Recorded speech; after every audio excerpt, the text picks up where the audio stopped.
आत्मिक मृत्यु के बारे में बताया मैंने। आज कलीसिया के अंदर, परिवार के अंदर अगर किसी भी प्रकार की आत्मिक मृत्यु हुई है तो आज प्रभु इस संदेश को अपने कलाम, अपने दास के द्वारा बतलाता है कि आप पर में जो है जिंदा होना चाहिए, आप पर में जो है यीशु को विश्वास करना चाहिए। हम आकर ताली बजा रहे हैं, आज सभी लोग ताली बजा रहे हैं, आनंद मना रहे हैं, नया कपड़े पहन रहे हैं, अच्छा भोजन खाएंगे। मुझे पता है लोगों के घर में बिरयानी बनेगी, लोगों के घर में देसी मुर्गा बनेगा, लोगों के घर में मटन बनेगा, बकरा कटेगी, सब कुछ अच्छा होगा। लेकिन मैं आपको बताना चाहता हूं, यदि यीशु के साथ साथ आप जिंदा नहीं हो रहे, आपकी आत्मिकता जिंदा नहीं हो रही है, तो मैं बोलूंगा सब कुछ व्यर्थ है। हालेलुया, सब कुछ व्यर्थ है। यीशु ने कहा मुझे विश्वास कर, तो तू क्या हो जाएगा? जिलाया जाएगा। आमीन, तू जिलाया जाएगा। आज हर एक आत्मिक बातों में आपको और मुझको जीवित होने की आवश्यकता है। यह आत्मिक मृत्यु के बारे में मैं कह रहा था, यीशु ने शारीरिक मृत्यु के लोगों को भी क्या किया है? जिंदा किया है। बाइबल के अंदर यीशु बहुत सारे शारीरिक रीति से मरे हुए लोगों को उसने जिंदा किया है, जिसके बारे में हम जानते हैं, एक व्यक्ति जिसका नाम है लाजरस। आमीन, लाजरस को यीशु ने 4 दिन के मरे हुए मुर्दों को क्या कर दिया? जिंदा कर दिया। वो केवल अकेला जिंदा नहीं होता, वो केवल आत्मिक रूप से मरे हुए लोगों को जिंदा नहीं करता, परंतु शारीरिक रीति से मरे हुए लोगों को भी यीशु क्या करता है? जिंदा करता है। ताली बजाइएगा। शारीरिक रीति से मरे हुए लोग भी जिंदा होते हैं। केवल यीशु ने कहा विश्वास कर। आमीन, क्या करना?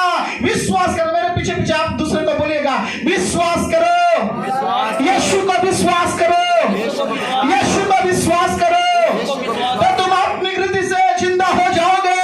आत्मिक रीति से जिंदा हो जाओगे, शारीरिक रीति से जिंदा हो जाओगे, खतरनाक के काम नहीं करोगे, गलत कदम नहीं उठाओगे।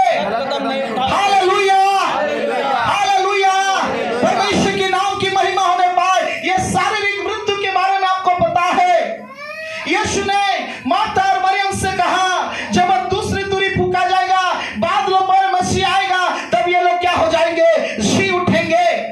मैं शारीरिक मृत्यु के बारे में ज्यादा कुछ बोलना नहीं चाहता हूं, बस इतना प्रमाण देना चाहता हूं कि यीशु ने ये संसार में रहते हुए ही लाजरस को जिंदा किया, जो शारीरिक रीति से क्या हो चुका था? मर चुका था। आपको और मुझको यदि आज हमारे आत्मिक जीवन मरा हुआ है, आत्मिक रीति से जिंदा होने की आवश्यकता है। लेकिन इससे बढ़कर मैंने ज्यादा ध्यान दिया एक विषय को, जो आपको बता करके मैं समाप्त करना चाहूंगा। और एक मृत्यु, आज बहुत से परिवार की परिस्थितियां मरने की अवस्था पर है। बहुत सारे परिवार की परिस्थिति मरा हुआ है। आपकी जिंदगी की परिस्थिति मरा हुआ होगा, आपके तमाम बातें मरे हुए होंगे। और प्रभु केवल मनुष्य को जिंदा नहीं करते, परंतु वो आपकी मरा हुआ परिस्थिति को भी क्या करता है? जिंदा करता है। हालेलुया। चर्च में आपको इस शुभ संदेश को बांटना चाहता हूं, यदि आप प्रभु को विश्वास करते हैं, यीशु जीवित है बोल के विश्वास करते हैं, यीशु का कब्र खाली है बोल के विश्वास करते हैं, यीशु शैतान की सारे ताकतों को तोड़कर जी उठा बोल के विश्वास करते हैं, यदि यीशु मृतक में से जी उठा बोल के विश्वास करते हैं, तो मेरा प्रभु कहता है वो आपकी मरा हुआ परिस्थिति को भी ठीक करेगा। हालेलुया, वो आपकी मरा हुआ परिस्थिति को ठीक करेगा। आप कई बार सोच रहे होंगे कि मेरी परिस्थिति जो मरा हुआ है, मेरे घर की स्थिति जो मरा हुआ है, मेरे जो काम की परिस्थितियां मरा हुआ है, मेरे परिवार की रिलेशनशिप की स्थिति मरी हुई है, मेरे जीवन में भविष्य की परिस्थिति मरी हुई है, यह कभी ठीक नहीं हो सकता, यह कभी अच्छा नहीं हो सकता। आज यीशु जिंदा होकर कहता है तू मुझे विश्वास कर, तेरी मरा हुआ परिस्थिति को मैं ठीक करूंगा। हालेलुया। लिखो रबा लबा बाबा बाबा, मैं तेरी मरा हुआ परिस्थिति को क्या करूंगा? ठीक करूंगा। परमेश्वर कहता है जिस बातों के लिए आप रात और दिन दौड़ते हैं, जिस कार्यों के लिए आप रात और दिन दौड़ते हैं, आपको सफलता अब तक नहीं मिली, आप आंसू बहाते हैं, आपके जीवन में कोई भी आशीष की बातें नहीं दिख रहा है। आज मैं कहना चाहता हूं मेरे भाई, आज मैं कहना चाहता हूं मेरे बहन, उस परिस्थिति को लेकर आप रात और दिन चिंतित थे, लेकिन प्रभु कहता है मुझे केवल विश्वास कर। आमीन, मुझे विश्वास कर, तेरी कर दूंगा, तेरे मरा हुआ परिस्थिति को मैं ठीक कर दूंगा, तेरे गर्भ की स्थिति को मैं ठीक करूंगा, तेरे हृदय की स्थिति को मैं ठीक करूंगा, तेरे अभाव की स्थिति को मैं ठीक करूंगा, तेरे आर्थिक समस्या की स्थिति को मैं ठीक करूंगा, जब तू मुझे क्या करेगा? विश्वास करेगा। Hallelujah, hallelujah. प्रभु को विश्वास करे। यदि आप बाइबल के अंदर तमाम लोग जाना सुना व्यक्ति आयub के जीवन के बारे में हम देखते हैं, आयub की परिस्थितियां बिल्कुल खतरनाक और मरा हुआ अवस्था में था। उम्मीद नहीं कर सकता था आयub कि दोबारा जो है ऐसी अच्छा परिस्थिति मेरे जीवन में आएंगे, मेरे लिए अच्छा होगा। आयub विश्वास नहीं कर सकता था कि उसके जीवन में जो 10 बच्चे खत्म हो गए हैं, फिर से बच्चे जन्म होंगे। आयub विश्वास नहीं कर सकता था उसकी जो लगभग 3000 ऊंटें खत्म हो गई है, वो फिर वो डबल में आएगा। उसके संपत्तियां जो खत्म हो गई, फिर से वो उसको 2 गुना रीति से मिलेगा। उसके जो घर गिर गया, उसका घर फिर बनाया जाएगा। ये सोच नहीं सकता था, लेकिन वचन कहता है उसके अंदर विश्वास था। जिंदा हुआ यीशु उसकी परिस्थिति को ठीक कर सकता था। हालेलुया। उसके जिंदा हुआ यीशु उसके मरा हुआ परिस्थिति को ठीक करेगा। यह उसके अंदर विश्वास था और उसने प्रार्थना की।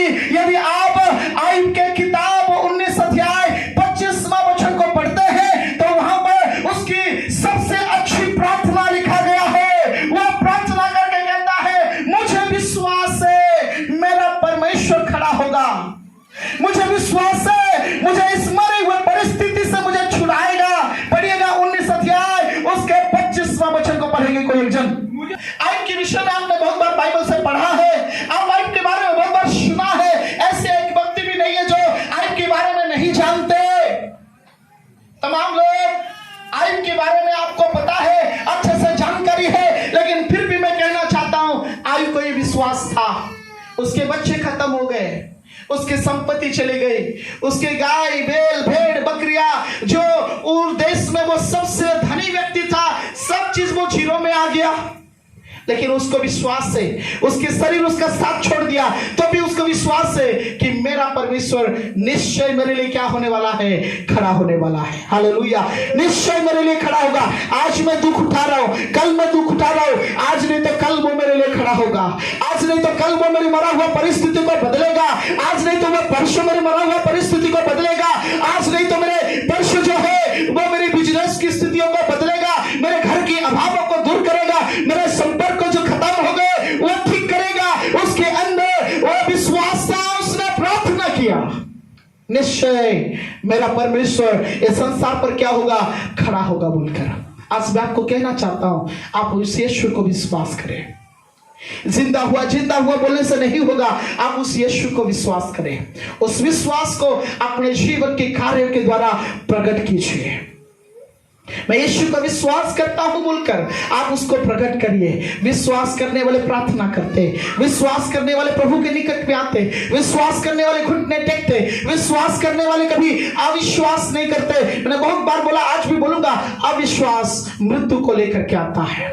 अविश्वास पाप है और अविश्वास मृत्यु को लेकर आता है मेरे प्रियो। सो ध्यान रखिएगा, आयub ने अपने मरा हुआ परिस्थिति को बदलने के लिए उसने प्रभु पर विश्वास किया। हालेलुया। उसने यीशु को विश्वास किया। वो स्वयं यहाँ पर कहता है, मुझे निश्चय है मेरा परमेश्वर मेरे लिए इस पृथ्वी पर क्या होने वाला है? खड़ा होने वाला है। वो मुझे छुड़ाएगा, वो मेरी मरा हुआ स्थिति को ठीक करेगा। आज भी मैं आपको बताना चाहता हूं, यदि आप उस यीशु को विश्वास करते हैं मेरे प्रियो, वो आपकी मरा हुआ परिस्थिति को ठीक कर देगा। महीनों से, सालों से, 6 महीनों से आप किसी विषय के लिए बड़े परेशान में है, बड़े परेशान में, तकलीफ में है, तो भी आज से उस पुनरुत्थान के दिन में आप विश्वास करिए यीशु को विश्वास करिए। वो आपकी मरा हुआ स्थिति, वो आपकी मरा हुआ जीवन को, वो आपकी मरा हुआ आत्मिक जीवन को ठीक करेगा। और मैं आपको बताना चाहता हूं, इस्राएल के लिए परमेश्वर ने प्रतिज्ञा की शत्रुओं से उसे छुड़ाने के लिए। हो सकता है आपकी परिस्थिति इतनी खराब है, आप अपने शत्रुओं के साथ लड़ नहीं सकते, अब अपने शत्रुओं के साथ में युद्ध नहीं कर सकते। मुझे इस वचन पढ़ते हुए बड़ा खुश लग रहा था। नीति वचन उसके 23 अध्याय उसका 11 वचन में लिखा गया है कि वो तेरे कारण तेरे शत्रुओं से लड़ाई करेगा। आज जिस बातों के लिए आप लड़ रहे हैं, जिस बातों के लिए दुख है, जिस परिस्थिति के लिए आप आंसू बहाते हैं, आप यीशु को एक बार विश्वास करके देखें। 23 अध्याय उसका 11 वचन में लिखा गया है, वो तेरे कारण तेरे शत्रुओं से तेरे मुकद्दमों को लेकर के लड़ाई करेगा। उनका वचन में पढ़ दीजिएगा। क्योंकि उनका छुड़ाने वाला अपने हृदय में बांध कर, गांठ बांध कर रख लीजिए। यदि आप प्रभु को विश्वास कर रहे हैं, आपके शत्रुओं के साथ आपकी मुकद्दमा को लेकर के वो लड़ेगा।